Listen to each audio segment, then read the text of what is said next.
She was trying to get clean. Let's start there. Because the narrative you've been told, the one where Amy Winehouse was a hopeless addict who partied herself to death, is a lie. Not a complete lie. But incomplete enough to be dangerous. Incomplete enough to let the people who should have protected her walk away without accountability. Friday, July 22, 2011. Amy Winehouse woke up in her Camden house, the same house where she would be found dead exactly 72 hours later. She had been sober for 3 weeks. 3 weeks without alcohol. The longest stretch in years. Her doctor knew. Her bodyguard knew. The people closest to her knew she was trying. Actually trying. Not the performative trying that gets you good press. The real, painful, white-knuckle trying that happens when you finally understand you're going to die if you don't stop. She was 27 years old. She had already survived so much: the bulimia that started at 15, the Blake Fielder civil years that turned her into tabloid fodder, the Grammy night where she performed via satellite from London because the US wouldn't give her a visa, the multiple overdoses, the seizures, the hospital visits that got photographed and turned into tomorrow's punchline. She had survived all of that. And now she was trying to survive sobriety. But here's what nobody tells you about alcohol withdrawal when you've been drinking the way Amy had been drinking. It can kill you. Not metaphorically. Literally. Your body, after years of dependence, needs the alcohol to function. Take it away too fast, without proper medical supervision, and your brain misfires. Seizures. Hallucinations. Cardiac arrest. She had been sober for 3 weeks. Her body was in the most dangerous phase of withdrawal. And she was doing it in Camden, in the house where she'd done most of her drinking, surrounded by memories and triggers and the geographic reality of addiction. She should have been in a medical facility. Should have been monitored 24/7 by professionals who understood that alcohol withdrawal is one of the only drug withdrawals that can actually kill you. But she wasn't. She was at home. With a bodyguard. And a doctor who visited occasionally. And the absolute determination to get clean on her own terms, in her own house, in her own way. 3 weeks sober. 72 hours left to live. There's something the official investigation barely mentions. Something the coroner's report lists as a detail but doesn't explore as a cause.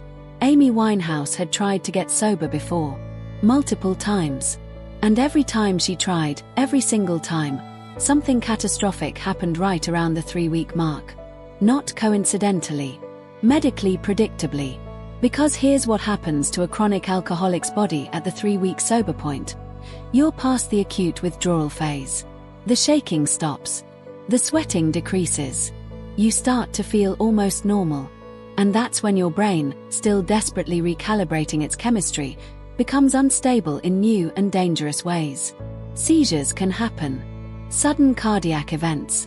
What's called kindling, where each withdrawal attempt makes the next one more dangerous, more likely to cause permanent damage or death. She had kindled. Multiple times.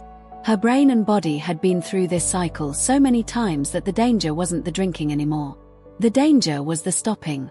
And on Friday, July 22nd, she was 3 weeks into stopping. Saturday she went shopping. The paparazzi got photos. She's wearing a yellow dress, ballet flats, her signature beehive smaller than usual. She looks thin. She always looked thin. But in these photos there's something else, a quality of fragility that the camera captures but the tabloids don't comment on because fragility doesn't sell papers the way Trainwreck does. She bought food. Groceries. The kind of thing you do when you're planning to be alive tomorrow and the day after. When you're building a routine.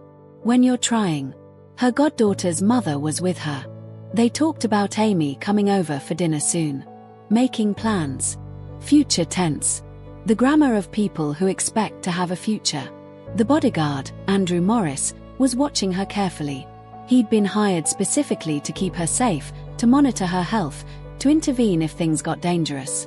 He knew about the 3-week mark. Knew she was in a vulnerable phase. But she seemed okay. Tired, maybe. The kind of tired that comes from rebuilding your life from scratch while your body remembers every drink you've ever taken and wants them all back. They went home. She was planning to work on music. Actually work, not the forced sessions her label had tried to organize while she was too drunk or too high to function. Real work. The kind she used to do before Blake, before the fame got bigger than the music, before her name became synonymous with disaster. 27 years old. Saturday afternoon. Shopping for groceries. Making plans for dinner. Working on music. 48 hours left. Here's where the story gets complicated. Dr. Christina Romit was Amy's physician. She had been treating her for years. Through the addiction, through the attempts to get clean, through the physical deterioration that chronic alcoholism causes. She knew Amy's medical history better than almost anyone. And she knew that 3 weeks sober was a critical time. A time when medical supervision wasn't optional. It was essential. Saturday evening, Dr. Romit called the house. Checked in. Asked how Amy was doing. The bodyguard said she seemed fine. Tired, but stable. There are conflicting accounts about what happened next. In some versions, Dr. Romit suggested coming by. In others, she asked to be called if anything changed. What's not in dispute is this: she didn't come to the house Saturday night. Didn't do a physical examination. Didn't check vitals. Maybe she thought Amy was stable enough. Maybe she had other patients. Maybe the medical system for treating celebrity addicts was so broken that even good doctors couldn't provide adequate care. But she didn't come. And Saturday night, alone in her room, Amy Winehouse did something that would kill her within 36 hours. She drank. Not a lot. That's what the toxicology report would later show. Not a binge. Not a relapse in the way we usually understand that word. She drank what the report called a moderate amount of alcohol. The kind of amount that wouldn't even register as dangerous for someone without her history. But Amy didn't have a normal history. She had a body that had been alcohol dependent for years. A body that had been sober for 3 weeks. A body in the most vulnerable phase of withdrawal, when the reintroduction of alcohol, even a moderate amount, could trigger catastrophic consequences. And it did. Sunday morning, the bodyguard noticed she was quieter than usual. More withdrawn. She stayed in her room mostly. Listened to music. He checked on her periodically. She said she was fine. Tired. Just wanted to rest. He had seen her through bad days before. This didn't seem like an emergency. This seemed like the normal exhaustion of early sobriety. What he couldn't see, what nobody could see without medical equipment, was what was happening inside her body. Her blood alcohol level, suddenly reintroduced after 3 weeks of zero, was causing her already stressed cardiovascular system to malfunction. Her heart rate was becoming irregular. Her brain, still recalibrating from withdrawal, was receiving mixed chemical signals. She needed a hospital. Needed 4 fluids, cardiac monitoring, professional intervention. She stayed home. Sunday afternoon, her goddaughter's mother called. They had plans to talk, maybe arrange that dinner they'd discussed yesterday. Amy's voice on the phone sounded strange. Slurred, maybe. Or just very, very tired. The call was brief. Amy said she'd call back later. She never did. Sunday evening, the bodyguard checked on her before his shift ended. She was in her room. In bed. He thought she was sleeping. The sleep position looked natural. Her breathing, he thought he saw her breathing. He left at 8 p.m. His shift was over. The night security took over downstairs. 27 years old. Sunday evening. In bed. Breathing. Less than 12 hours left. Andrew Morris, the bodyguard, arrived Monday afternoon around 3 p.m. for his shift. The house was quiet. Too quiet. He went upstairs. Amy's bedroom door was closed. He knocked. No answer.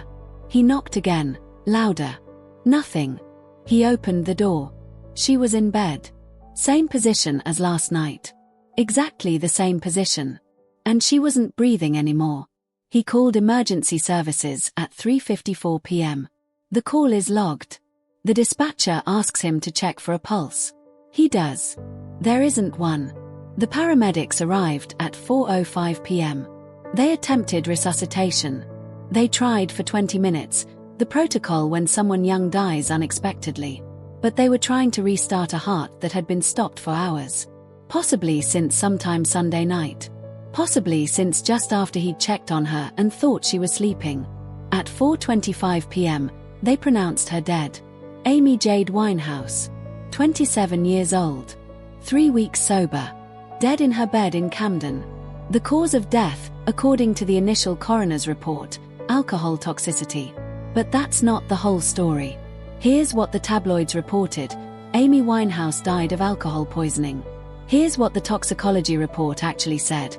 Amy Winehouse had a blood alcohol level of 0.416%, more than 5 times the legal driving limit in the UK.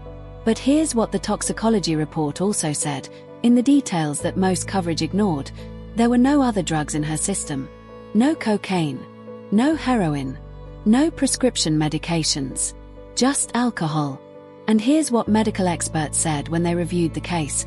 For someone with Amy's tolerance level, someone who had been drinking heavily for years, that blood alcohol level, while very high, wouldn't typically be immediately fatal. Unless she had been sober for 3 weeks before drinking. Unless her body had detoxified to the point where her tolerance was reset. Unless the sudden reintroduction of alcohol to a system in withdrawal triggered what's called alcohol kindling, a phenomenon where the withdrawal reintoxication cycle becomes progressively more dangerous each time. Unless she drank alone, in her room, with nobody monitoring her vitals, and her heart, already stressed from years of addiction and the recent withdrawal, simply gave out. The coroner ruled it death by misadventure. Not suicide. Not murder. Misadventure. A word that makes it sound almost accidental. Almost like bad luck.